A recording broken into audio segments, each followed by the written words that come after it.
why you need to start glazing your art immediately, and step by step how to do it. The AI community has gotten even more bold and brazen in taking our works and using it to train generative AI. If you've been following my other videos, you know over the past few weeks, several art sites, including Archive of Our Own, Artful, and my own art community website, PaperDemon, were recently scraped. Millions of artists' works were stolen and uploaded as AI training datasets. This is now happening out in the open. Our work is being used and distributed without our consent, violating our copyright. So what can we do to protect ourselves? Well, one of the best tools that we have available to us right now is a tool called Glaze. And I'm going to tell you why you should start using this tool immediately and how you can use it to protect your work. What is Glaze? Glaze is a free tool that uses AI to cloak your artwork to protect your art style. Many generative AI tools are attempting to mimic a specific artist's style. This can be very damaging, especially for me. I have a large body of work that is created in a consistent style that is reflective of the PaperDemon brand and the PaperDemon art role-playing game. So what exactly does Glaze do? So Glaze uses AI to cloak your artwork and put little changes in your artwork that cannot be seen easily by humans, but for an AI model, it makes it hard for it to really see your style and to mimic it. Here's how to use it. So the first thing you need to do is you need to go to the Glaze website and download the free software. Now, currently it only works on Windows and Mac, but if you don't have that, don't worry, I've got another solution for you. Download it from the website and install it.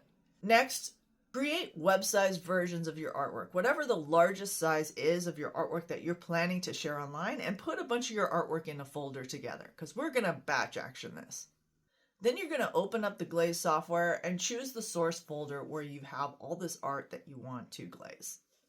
Next, you need to set the glaze settings, so you can do low, default, or high. I usually use default. I tried out high, but I thought that the glaze was a little too obvious. And render quality isn't going to make that much of a human perceptive change, but it can increase the protection level of your art. So I put this on the maximum. Then you're going to choose a folder where you want the glazed work to go.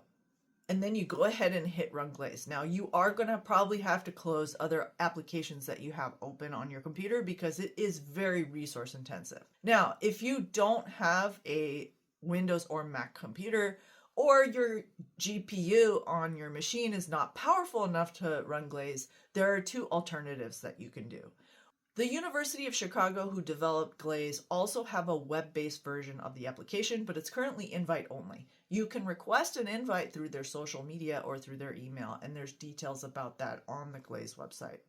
And if that's not an option for you, there's also a lot of artists who do have computers who are willing to do glazes for other people. So check out your art communities and ask around. There are other people who are willing to help out their fellow artists. These people are saints. Thank you so much for the work that you do to help protect other artists' work. You guys are amazing. A few things you need to keep in mind. Glaze only works with JPEGs and PNG files.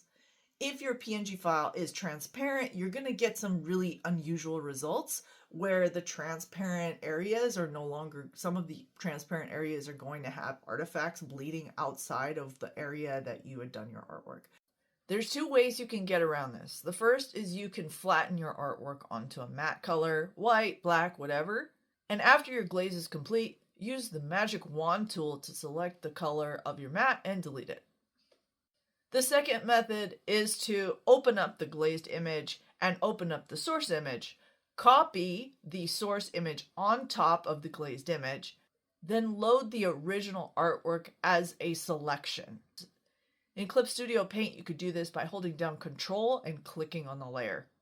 Then you inverse the selection, which will then select everything that was transparent in your source image, and you can delete it from the glazed layer. And finally, make sure that you keep your original copy of your artwork that does not have the glaze on it, because in the future, the current version of Glaze is going to be replaced with a newer, more protective version. As generative AI evolves, it's going to find ways to get around these cloaks. And so we, as artists, are probably going to have to reglaze our work in the coming years as new, more advanced models come out and the Glaze software advances to combat those changes. And by the way, if you like to draw original characters, check out the PaperDemon Art role-playing game. Battle monsters, complete quests, and make new friends as you draw your way through the Paperverse. Click the link in my profile or visit paperdemon.com today to get inspired to create.